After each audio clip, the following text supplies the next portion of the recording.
Bonjour, je suis Anne et je suis organisatrice de voyages respectueux de l'environnement. Si vous cherchez comment on fait pour voyager autrement, vous êtes au bon endroit. Dans chaque épisode d'Un pays, un train, on part à la découverte d'un nouveau pays, de sa culture, de son histoire, et je vous donne tous les moyens pour vous y rendre sans trop polluer.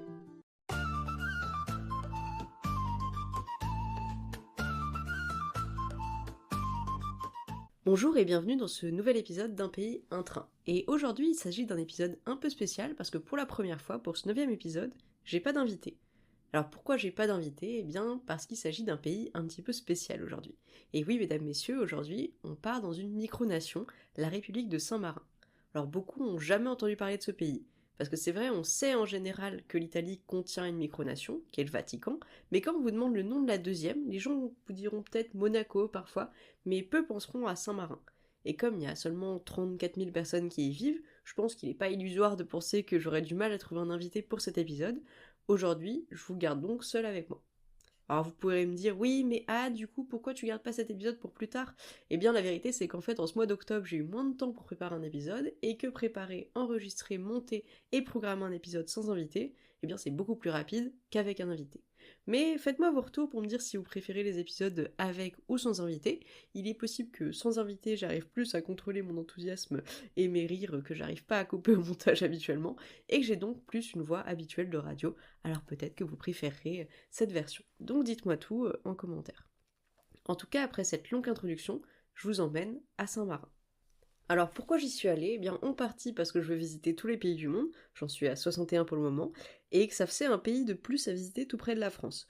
D'ailleurs il me reste plus que Monaco à proximité. Mais j'ai découvert un pays très intéressant, une micronation qui est très attachée à sa liberté. Alors si on part dans les considérations géographiques, Saint-Marin c'est le 5e plus petit pays du monde, et il fait partie de la liste des 5 pays du monde qui font moins de 100 km². Alors je vous laisse quelques secondes pour deviner les autres pays. Eh bien, dans l'ordre, il y a le Vatican, bien entendu, qui est minuscule, avec 0,44 km², donc vraiment tout petit. On retrouve ensuite Monaco avec 2 km², et après, ça devient difficile. Donc je vous donne un indice, les deux suivants se trouvent en Océanie. Il y a la toute petite île de Nauru, et l'archipel de Tuvalu. Tuvalu. Je ne sais pas comment on prononce comme d'habitude. Et comparativement, Saint-Marin est plutôt un grand pays, parce qu'il fait 61 km², donc ça fait 30 fois la taille de Monaco quand même. Et ce qui est étonnant, c'est qu'il s'agit d'un pays qui est entièrement enclavé au sein d'un autre pays, l'Italie. Et il n'y a que 3 pays au monde qui sont complètement enclavés dans un autre. Il y a le Lesotho, qui est au sein de l'Afrique du Sud, et ensuite c'est l'Italie qui contient le Vatican et Saint-Marin. Donc c'est assez étonnant d'imaginer ce trou de pays au sein d'un autre pays, et on va voir aujourd'hui pourquoi c'est le cas. Alors il borde la région d'Émilie-Romagne en Italie sur ses frontières nord, ouest et est, et la région des Marches sur un petit bout de sa frontière sud. Et il est situé plutôt au centre-est de l'Italie, pas trop loin de la ville de Rimini, qui est située sur la mer Adriatique, donc à l'est de l'Italie. Et pas trop loin, on va trouver les villes de Florence, Bologne, Ravenne, donc pas mal de villes en Italie. Et comme c'est vraiment un pays qui est assez petit par rapport à ceux qu'on a pu aborder jusqu'à présent, je vais avoir plus de temps de m'étendre sur l'histoire et la géographie aujourd'hui, comme j'étais déjà en train de le faire, donc plus rentrer dans les détails, donc je suis assez contente. Donc c'est un pays qui est assez montagneux. Le point culminant, le mont Titano, dont on va beaucoup reparler aujourd'hui, fait 739 mètres d'altitude. Si vous vous rappelez l'épisode sur la Belgique, on n'est pas loin du point culminant de la Belgique, alors que Saint-Marin est minuscule. C'est assez impressionnant quand on se rend à Saint-Marin en bus. On a l'impression que tout est très plat, parce qu'on est près de la mer et qu'on est dans la grande plaine entre les Apennins, la grande chaîne de montagnes qui est l'épine dorsale de l'Italie, et la mer. Et d'un coup, on s'élève sur cet énorme éperon calcaire qui domine la plaine, et c'est assez magnifique. Et d'ailleurs, le mont Titano est inscrit au patrimoine de l'UNESCO, avec Saint-Marin. Et c'est sur le mont Titano qu'on retrouve les 3 tours principales de Saint-Marin, qui sont le symbole du pays. Alors il fait le même climat que dans la région de l'Italie qui est autour, ce qui est assez logique. Il fait frais l'hiver, c'est-à-dire qu'il peut neiger, même si, bon, ça tend un peu à se raréfier avec le réchauffement climatique. Et il fait très chaud l'été, avec beaucoup de pluie toute l'année. Et Saint-Marin est un pays qui est divisé en 9 communes, on appelle ça les castelli. Alors je pourrais toutes vous les citer, il y a Acquaviva, Saint-Marin, Borgo Maggiore, bref, c'est pas très important.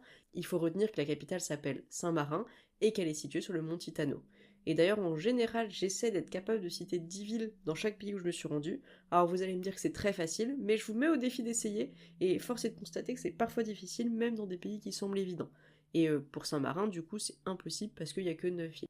Et par exemple, j'ai déjà demandé à des gens de citer 10 villes en Belgique ou aux Pays-Bas, et c'est vite assez compliqué. Et d'ailleurs, j'ai déjà demandé à des gens de citer 10 villes en Belgique ou aux Pays-Bas par exemple, et c'est vite assez compliqué, donc je vous invite à tester. C'est une façon de s'intéresser à la géographie en général. Alors la population, elle est plutôt dans les autres castelli que dans celui de la capitale, car il y a en tout 34 000 habitants, comme je disais, mais il y a seulement 4 000 habitants qui habitent dans la ville de San Marino elle-même. Il y a 83% des habitants qui sont d'origine de Saint-Marin, donc Saint-Marinais, et il y a 12% d'entre eux qui sont italiens. Mais il y a tout de même une bonne partie des gens du pays qui habitent à l'étranger.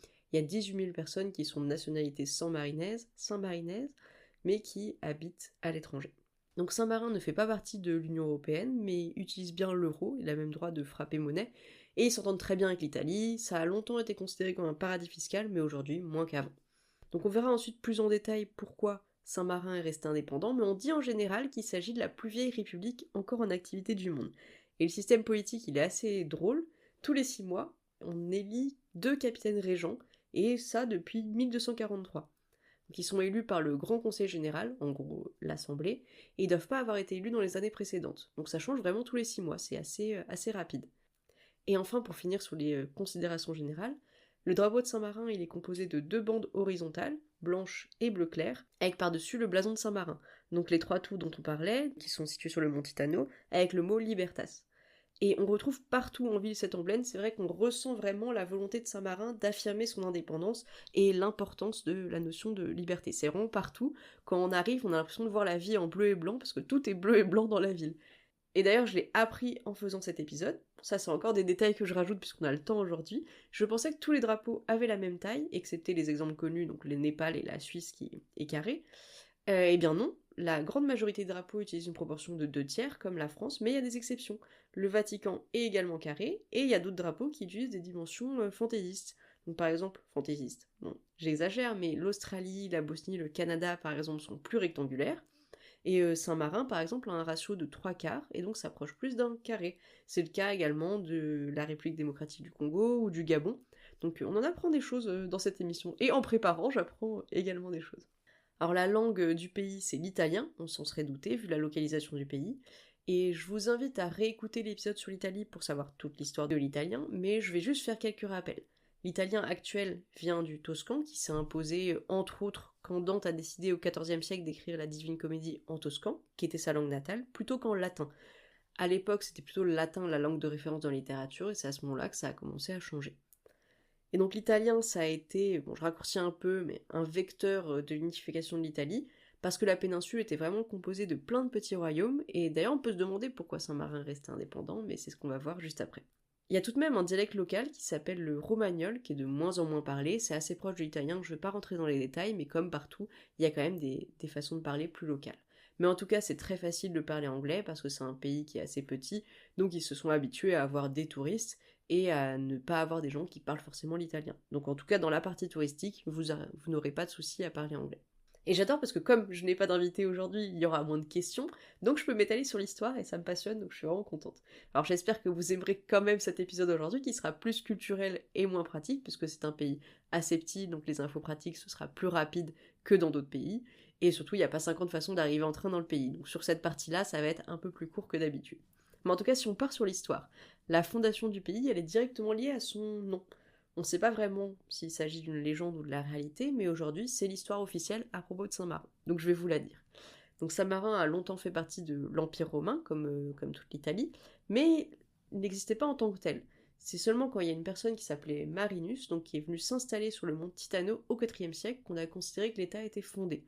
Officiellement, c'est le 3 septembre 301, en réalité, je ne suis pas sûre qu'on ait une date exacte pour cette installation. En tout cas, ce Marinus, qui était tailleur de pierre en Dalmatie, c'est la Croatie actuelle, était parti s'installer à Rimini.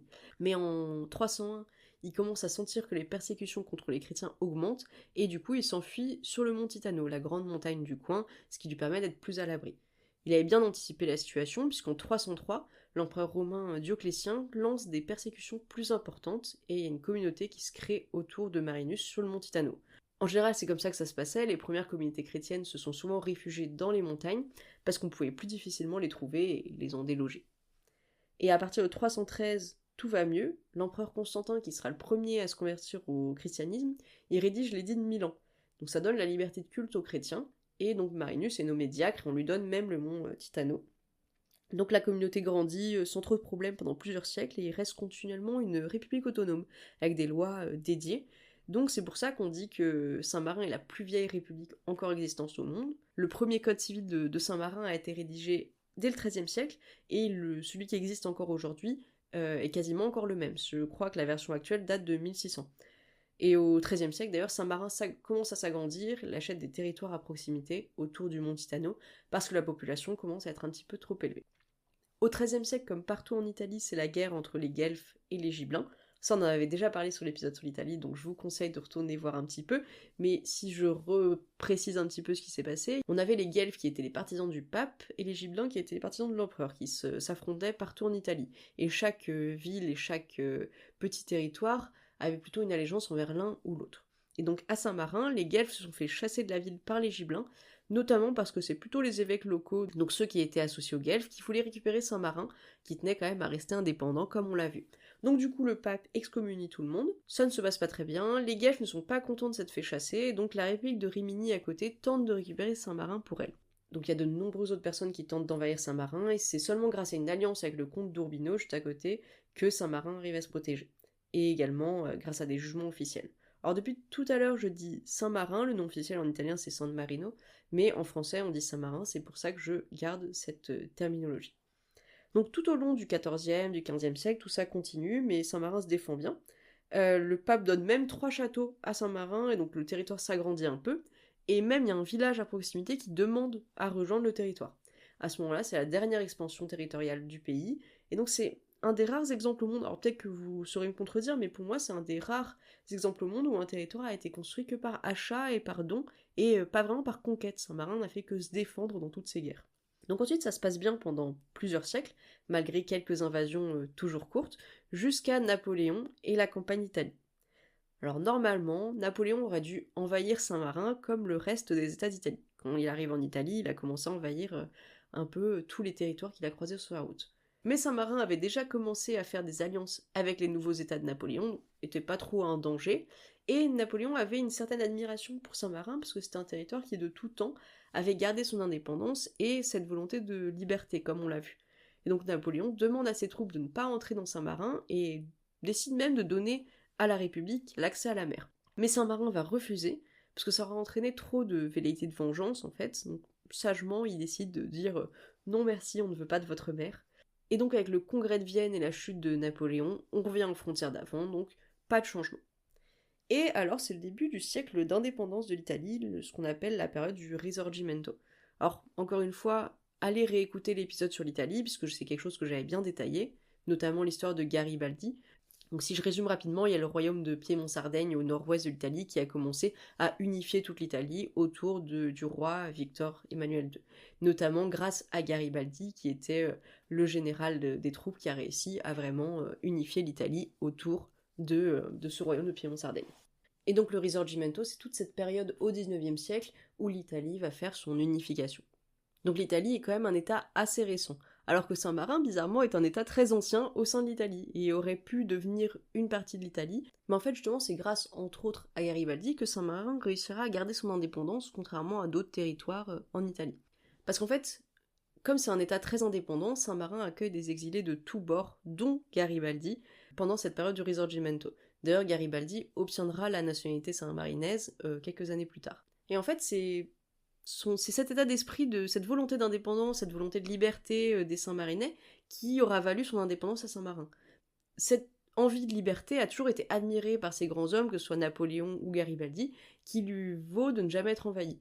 Il semblerait, bon ça c'est encore à démontrer plus précisément, mais il semblerait que Garibaldi ait empêché le fait que Saint-Marin soit envahi par le royaume de Piémont-Sardaigne, pour les remercier de cet accueil lors de son exil, et lors de la création de l'Italie en 1861, Saint-Marin n'est pas inclus dans les frontières, et on signe même un traité de coopération entre Saint-Marin et le royaume d'Italie en 1862. Donc Saint-Marin c'est le seul état survivant pré-Risorgimento. Même les états pontificaux, donc les états du pape qui sont envahis, ne retrouveront leur indépendance sous la forme du Vatican que beaucoup plus tard avec les accords du Latran, en 1929 si je dis pas de bêtises. Et alors, je disais tout à l'heure qu'il s'agissait de la plus ancienne république au monde, c'est vrai, mais il y a une petite subtilité. C'est-à-dire qu'à partir de 1923, le parti fasciste élu restera au pouvoir jusqu'en 1943, donc on considère parfois que c'était une période qui n'était pas vraiment démocratique, donc que la République n'était plus au pouvoir à ce moment-là. Et pendant la Seconde Guerre mondiale, Saint-Marin reste neutre, même si officiellement il collabore avec l'Italie fasciste de Mussolini. Dans les faits, ils n'ont pas vraiment collaboré, ils sont restés neutres malgré le régime fasciste. Alors il y aura malheureusement des bombardements à la fin de la guerre, donc qui détruiront d'ailleurs le train de Saint-Marin dont on reparlera tout à l'heure, pour des raisons qu'on connaît pas trop. C'est peut-être une erreur qui a fait que cet endroit a été bombardé par les Alliés, alors qu'il n'aurait pas dû parce que c'était neutre. Donc après la guerre, Saint-Marin devient communiste entre 1945 et 57, et ensuite pendant quelques années encore de 78 à 86. Ça inquiète un peu les Italiens qui ont peur qu'il y ait une antenne communiste sur leur territoire, mais bon, ce sont des communistes qui sont un peu éloignés du pouvoir de Moscou, donc ça se passe assez correctement. Mais le pouvoir est majoritairement resté à gauche et au centre depuis l'épisode fasciste, ce qui n'est pas commun en Europe. Et aujourd'hui, ça se passe plutôt bien à Saint-Marin. Ça reste un petit pays qui vit plutôt du tourisme aujourd'hui. Donc maintenant qu'on a vu toute cette histoire, qui était plus courte que d'habitude d'ailleurs, puisque même si j'avais envie de m'étendre, c'est un pays assez petit, donc on n'a pas tant de matière que ça. Donc comment on fait maintenant pour aller à Saint-Marin en train depuis la France? Alors de mon côté, moi j'y suis là en train depuis Paris, mais sur un voyage de plusieurs jours à travers l'Italie. C'était vraiment facile, sans problème, c'est vraiment faisable par tout le monde. Il y a des consignes partout, donc on peut facilement déposer ses bagages. Mais pour rejoindre Saint-Marin, il faut rejoindre Rimini d'abord, qui se situe sur la voie émilienne. Alors c'est quoi la voie émilienne? Il suffit de prendre Google Maps pour le voir. C'est une ancienne voie romaine qui traverse toute l'Italie et qui se voit très bien sur la carte. Elle va tout droit de la ville de Plaisance et quasiment Milan vers Rimini, qui est une ville qui est sur la côte est de l'Italie. Donc il y a des autoroutes qui se voient sur la carte, mais surtout une ligne de train qui relie très régulièrement les deux avec des villes magnifiques sur la route. Donc rejoindre Saint-Marin, ça peut être l'occasion de faire un très beau voyage en train, parce que oui, prendre le train dans cette région d'Italie, c'est vraiment un plaisir. Les trains sont quand même majoritairement à l'heure, il y en a très régulièrement, et surtout ils ne sont pas trop chers, parce qu'une fois qu'on est en Italie, on peut tout faire en train régional. Donc pour le trajet complet, il faut arriver en général jusqu'à Milan ou à Turin. Alors Milan c'est vraiment un hub ferroviaire, donc ça peut être l'idéal. Depuis la France, il y a direct depuis Paris et Lyon avec Trenitalia ou la SNCF. Et en venant du nord-est de la France, on peut faire par exemple une correspondance à Bâle en Suisse, et quand on vient du sud-est de la France vers Marseille, ça reste plus court d'aller à Lyon puis à Milan. Si vous passez par le train direct avec le Lyon-Milan, vous avez des paysages un peu moins jolis, mais j'ai vraiment des souvenirs de très beaux paysages quand on traverse les Alpes en passant par la Suisse, donc si vous êtes là pour les beaux paysages, ça peut être intéressant de faire une étape en Suisse dans tous les cas. Donc ensuite, une fois que vous êtes à Milan, vous avez des directs pour Rimini. Donc on peut partir le matin de France et arriver dans la soirée à Saint-Marin. Mais ce serait dommage de ne pas s'arrêter en route, parce qu'il y a Plaisance, il y a Parme, il y a Modène, il y a Bologne, il y a vraiment de quoi faire, donc je vous conseille de vous arrêter en route. Donc je vous disais que j'étais allée jusqu'en train à Saint-Marin, bon, en fait je vous ai un peu menti, parce qu'il n'y a plus vraiment de train à Saint-Marin. Autrefois il y avait une ligne de train entre Rimini, sur la côte italienne, et Saint-Marin. Mais d'ailleurs, dont je vous parlais tout à l'heure, elle a été endommagée par les bombardements pendant la Seconde Guerre mondiale. Alors il y a eu des discussions pour rouvrir cette ligne au complet, mais c'est peu probable que ça arrive à nouveau dans les prochaines années. Mais en revanche, elle a rouvert en 2012 sur une toute petite portion de 800 mètres qui sert que pour les trains touristiques qui sont bleus et blancs comme partout à Saint-Marin. Ça s'appelle le Treno Bianco Azzurro. Et vous pouvez le prendre, mais c'est un train touristique, donc c'est pas ça qui va vous permettre d'arriver à Saint-Marin. Le trajet il dure 20 minutes et il coûte 5 euros. Alors attention, il circule pas tous les jours parce que ça peut dépendre des conditions météo. Le dernier départ est à 17h40, donc consultez le site. Et de mon côté, je l'avais pas pris parce que c'était pas du tout mis en avant quand je suis passée à Saint-Marin et j'étais même pas au courant de son existence. Donc j'ai appris l'existence de cette ligne que beaucoup plus tard. Donc pour s'y rendre, il faut prendre le bus sur la place juste en face de la gare à Rimini. Donc c'est la gare dont je vous parlais tout à l'heure, qui est tout au bord de la mer Adriatique, qui est tout au bout de la voie émilienne. Donc c'est très facile à trouver, donc vous pouvez pas vous perdre. Alors contrairement à beaucoup de villes d'Italie, Rimini c'est pas la ville la plus charmante d'Italie, donc vous pouvez vous permettre de prendre le bus directement pour Saint-Marin ensuite. Le trajet il est effectué conjointement par deux compagnies, donc Bonelli Bus et Benedettini. Les billets ils peuvent s'acheter en ligne directement sur le site de Bonelli Bus, ou directement chez les partenaires de la compagnie, donc il y a le bureau de tabac en face de la gare par exemple, ou directement dans le bus, c'est très facile à trouver. Les bus circulent tous les jours, toute l'année, à une fréquence de 6 à 9 bus par jour selon la période de l'année. Ça vous permet d'être un peu flexible, donc c'est pour ça que je vous dis de pas forcément acheter votre billet à l'avance. Vous pouvez prendre le bus suivant par exemple si vous avez traîné un peu plus dans ville ou si votre train est arrivé plus tard. Voilà, donc ça vous permet d'être très flexible dans cette région de l'Italie. Il vaut mieux réserver en avance si vous êtes en pleine saison, mais hors saison, vous pouvez parfaitement arriver sur place et acheter votre billet. Et le trajet dure une 50aine de minutes.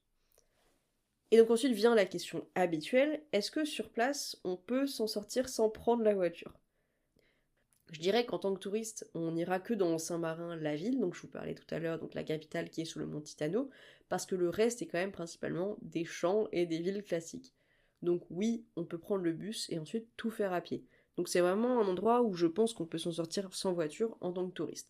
Après, si vous habitez sur place, peut-être que c'est différent, mais en général, je pense qu'on peut s'en sortir sans voiture. Alors de mon côté, moi je suis allée à Saint-Marin en mai 2024, dans le cadre, comme je vous disais, d'un voyage en Émilie-Romagne, comme la plupart des touristes qui vont à Saint-Marin en fait. La plupart font un voyage dans la région et s'arrêtent sur place, à proximité. Je suis restée 24 heures complètes à Saint-Marin, avec une nuit sur place, pas si longtemps, mais comme le pays est petit, j'ai eu le temps de voir pas mal de choses. Et la plupart des touristes ne restent pas la nuit, donc je vous encourage vraiment à rester la nuit parce que du coup c'est très calme le soir et c'est assez agréable. Vous êtes vraiment seul dans ce petit pays. Alors qu'est-ce que j'ai fait sur place? Eh bien je ne suis restée que dans la ville de Saint-Marin, comme je vous disais, parce qu'il y a très peu de sites touristiques en dehors. Donc je vais vous donner mon parcours et je pense que pour une première visite, vous pouvez suivre le même trajet que moi, parce que j'avais l'intention de voir tous les lieux intéressants. Alors quand on arrive à Saint-Marin, comme je vous disais, on est surpris parce qu'on est vraiment en hauteur par rapport au reste du paysage. C'est vraiment une ville qui est très mignonne, avec des remparts un peu partout et une vue imprenable sur les montagnes aux alentours. Alors je dis les montagnes, je dis qu'on est en hauteur, c'est vraiment vallonné quand même en dessous. Donc c'est vraiment très beau. Et c'est assez petit, mais on peut s'occuper plusieurs heures sans problème. Je me suis perdue dans les rues pavées mignonnes partout, donc on a vraiment de quoi faire. Donc la place principale, c'est la place de la Liberté, où on va trouver le palais public où siègent les fameux capitaines régents dont on parlait plus tôt, et de la place, on a une belle vue sur les montagnes aux alentours. Alors c'est étonnant de se dire que ici, c'est ici que siège le gouvernement et toutes ces choses-là, puisque c'est vraiment de petite taille, mais c'est vrai qu'il n'y a que 34 000 habitants, donc c'est assez normal, mais c'est vraiment, on voit que c'est un pays à petite échelle. Alors aux alentours, vous pouvez visiter la basilique de Saint-Marin, elle n'est pas si intéressante. L'intérêt principal, c'est les 3 tours de Saint-Marin qu'on peut visiter, qui sont l'emblème du pays, et qui sont l'occasion d'une visite sur les remparts. Alors normalement, votre hôtel ou votre logement est censé vous fournir la Tutto San Marino Card. Alors dès que vous dormez à Saint-Marin, vous êtes censé avoir accès à cette carte. Elle a été créée pour encourager les touristes à passer la nuit sur place, ce que peu font, comme je disais tout à l'heure, et avec cette carte, vous avez des tarifs réduits sur justement les différentes tours de la ville, et également d'autres activités.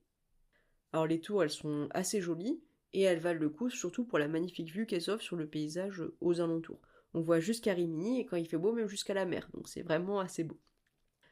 Donc vous pouvez vous promener de tour en tour, hein. À pied c'est vraiment faisable. Si par contre vous avez des problèmes de mobilité, ça peut être un petit peu embêtant parce qu'il y a beaucoup d'escaliers, mais c'est largement faisable à pied. Donc dans la première tour qui s'appelle Guaita, on trouve un petit musée qui explique l'histoire de la tour. Dans la deuxième, vous trouverez un musée des armes, ça s'appelle la tour Cesta. C'est intéressant en tous les cas et c'est compris dans la carte dont je vous parlais tout à l'heure, la Tutto San Marino Card. Bon, attention, dans la première tour, moi j'ai souvenir d'un escalier très très raide, j'avais même fait la remarque que c'était pas aux normes européennes. Donc faites attention encore une fois, si vous avez des problèmes de mobilité, ça peut être un petit peu difficile. Entre les 2 premières tours, vous passerez dans un endroit assez visité de Saint-Marin, qui est le passage des sorcières, qui offre normalement une super belle vue au lever du soleil, dont j'aurais pas pu profiter. Et d'ailleurs, j'en profite pour vous donner l'astuce, et ça marche pas qu'à Saint-Marin. Si vous n'avez pas envie par hasard de vous lever à 5 heures pour le lever du soleil, regardez s'il y a des webcams dans la zone où le soleil se lève. C'est le cas à Saint-Marin, et donc j'avais pu mettre un réveil juste avant le lever du soleil, regarder la webcam, voir qu'il ne fait pas beau, et donc me recoucher sans avoir eu besoin de me lever pour rien. C'est vraiment une bonne technique. Alors ça marche pour les levées de soleil, mais ça marche également, par exemple, si vous êtes parfois en voiture et que vous devez passer une frontière. Alors je sais qu'on parle de train, mais si parfois certaines personnes prennent la voiture, et que vous devez passer une frontière, vous pouvez voir à l'avance s'il y a du monde à la frontière ou pas, et donc prévoir en conséquence le temps que ça va prendre. Donc regardez les webcams, en général, ça peut aider. Et là, par exemple, à Saint-Marin, c'est un éperon rocheux, Saint-Marin. Donc souvent, c'est dans le brouillard, donc il n'y a pas toujours de lever de soleil. Et moi, si j'avais eu un magnifique coucher de soleil, je n'avais pas eu de lever de soleil, donc j'étais bien contente de pas me lever pour rien. Si on continue notre visite, on peut poursuivre vers la 3e tour, qui s'appelle Montale, et celle-là, elle ne se visite pas. Et alors on peut, comme je l'ai fait, partir sur le chemin de la Roupée, c'est le chemin de la falaise, qui vous permet de faire le tour de l'ensemble du mont Titano. Donc il vous suffit de suivre les petits tracés de randonnée Camino del Titano, qui sont bleus et blancs, et c'est assez facile. C'est une rando qui est pas trop difficile, ça vous permet de faire le tour de la montagne, avec des belles vues des tours vues d'en bas, et de la nature aux alentours. Vous descendez quasiment jusqu'au funiculaire et la remontée vers Saint-Marin n'est pas trop difficile. Et d'ailleurs, si vous avez envie, vous pouvez descendre tout en bas jusqu'au bourg de Borgo Maggiore et remonter en funiculaire. Et vous pouvez vous récompenser avec une bonne glace en remontant. Et pour finir en beauté, tant qu'à faire, vous pouvez admirer le coucher du soleil depuis la place où le téléphérique arrive, qui est à l'extrémité du Mont Titano. C'est assez magnifique parce qu'il y a des belles couleurs si vous avez de la chance. Je suis restée longtemps à regarder le coucher de soleil parce que c'était vraiment un des plus beaux que j'ai jamais vus. Bon, vous savez quand même à force d'écouter ce podcast que j'ai une passion pour les couchers de soleil, donc je suis toujours enthousiasmée quand j'en vois, mais c'est vrai que celui-là était quand même particulièrement beau. Je suis ensuite allée me promener de nouveau dans la ville de nuit et je vous encourage à le faire parce que c'est très beau, plutôt bien éclairé, donc on voit les remparts de nuit, donc c'est assez beau. Pour une première visite, je vous conseillerais de suivre mon trajet peut-être, mais vous pouvez également ajouter la visite du Palazzo Pubblico parce qu'il était fermé lors de mon passage, mais il est parfois ouvert aux visites. Et d'ailleurs, je pense que c'est inclus dans la Tutto San Marino Card. Vous avez des tarifs réduits grâce à la Tutto San Marino Card. Il y a d'autres visites qui sont possibles, il y a le musée d'État par exemple, le musée Saint-François que j'avais pas eu l'occasion de voir, et il y a d'autres petits musées comme par exemple, je crois qu'il y a des musées de la torture, ce genre de choses qui moi me plaisent pas trop mais qui peuvent être intéressants pour d'autres personnes. Vous pouvez également prendre le funiculaire si vous descendez au village d'en bas, Borgo Maggiore, et apparemment en été vous avez la relève de la garde sur la place principale. Moi je ne l'avais pas vu la journée en mai, mais en été il semblerait qu'il y en ait plus souvent. Et en revanche, si vous voulez être plus au calme et que vous venez pour la 10e fois à Saint-Marin, vous pouvez loger dans un des autres villages et voir une autre facette du pays peut-être. C'est une chose que je n'avais pas faite, mais ça peut être intéressant de voir. Et d'ailleurs, il y a quelques sentiers de randonnée dans le pays, notamment dans les autres villages. Alors ça doit être un petit peu plus plat puisque vous n'êtes pas du tout sur le mont Titano, mais ça peut être intéressant quand même. J'avais pas eu l'occasion de les faire, mais j'y retournerai avec plaisir parce que les environs sont vraiment très beaux. Mais surtout, profitez de votre passage dans la région pour visiter d'autres villes italiennes. Vous avez notamment Ravenne qui est tout près, et où l'ensemble de mosaïque est vraiment le plus beau que j'ai vu de ma vie, je pense. Et je suis allée à Sainte-Sophie à Istanbul, où apparemment c'était plus beau. Je suis pas d'accord, Ravenne c'est quand même le plus beau, le plus bel ensemble de mosaïque que j'ai jamais vu. Alors si je devais vous donner mon lieu préféré à Saint-Marin, je dirais que c'est quand même la place tout au bout dont je vous parlais, qui est là où on peut voir le coucher de soleil et qui est vraiment magnifique. Et si on en arrive aux conseils pratiques, comme je vous disais, Saint-Marin utilise l'euro, donc vous n'aurez pas de problème. Vous pouvez boire l'eau faite comme si vous étiez en Italie à côté. Pour les prises, certaines prises en Italie sont parfois un petit peu différentes, mais vous n'aurez en général pas de problème. Et pour le forfait, ça peut dépendre de votre opérateur. Saint-Marin n'est pas dans l'Union Européenne, mais je suis pas sûre qu'on vous facture quoi que ce soit. Parce que par exemple, moi je n'avais pas reçu de message bienvenue à Saint-Marin. Normalement, votre forfait devrait le comprendre, mais vérifiez bien quand même parce que par exemple, la Suisse et l'Andorre en général ne sont pas comprises dans les forfaits et certains payent cher sans s'en rendre compte. Donc pour Saint-Marin, c'est un peu une zone grise, on va dire, donc faites attention, vérifiez tout de même. Moi, dans mon forfait, c'est inclus. J'imagine que c'est le cas dans la plupart des forfaits, mais toujours à vérifier. Le niveau de vie est pas trop cher à Saint-Marin, contrairement à ce à quoi je m'attendais. C'est un peu moins cher qu'à côté en Italie, notamment pour les hôtels et la nourriture. Et d'ailleurs, pour dormir, je vous conseille de dormir quand même sur le Mont Titano, dans la ville de Saint-Marin, sinon vous risquez d'être trop dépendant des transports. Et en plus, c'est là que sont tous les sites touristiques, c'est là que vous aurez la belle vue, donc je pense que c'est un plus intéressant de dormir sur le Mont Titano. Et ensuite, au niveau des conseils de nourriture, je vous conseille de goûter les cassone farcito. Alors, c'est des piadinas. Les piadinas, c'est des plats typiques de l'Émilie-Romagne qui est la région locale, mais qui sont refermés, donc c'est plutôt assez bon. Une espèce de. Je vais pas dire calzone parce que c'est pas exactement ça, mais c'est très bon et c'est vraiment typique de la région. Et d'ailleurs, toute la cuisine de l'Émilie-Romagne, qui a fortement influencé celle de Saint-Marin, est vraiment très bonne. On mange vraiment très bien dans la région et je vous conseille vraiment de goûter les spécialités régionales. Je me rappelle par exemple de pâtes au sanglier ou à la pintade qu'on avait goûté qui étaient très bonnes. Par contre, c'est à Saint-Marin que j'ai goûté le café d'orzo pour la première fois. C'est vrai que le café, même si j'adore ça et que je passe mon temps à boire en Italie, il est tellement meilleur dès qu'on passe la frontière. C'est quand même assez polluant. Donc je cherche souvent à trouver des solutions alternatives. Et à Saint-Marin, j'avais vu qu'ils servaient du café d'orzo qui est assez typique en Italie, c'est du café d'orge, face à une vue magnifique. Mais bon, malheureusement, même malgré la vue, ça le fait toujours pas. Je suis pas convaincue de cette alternative supplémentaire au café. Donc si vous avez des suggestions d'ailleurs, je recherche toujours des alternatives au café. Si vous avez des idées, dites-moi tout.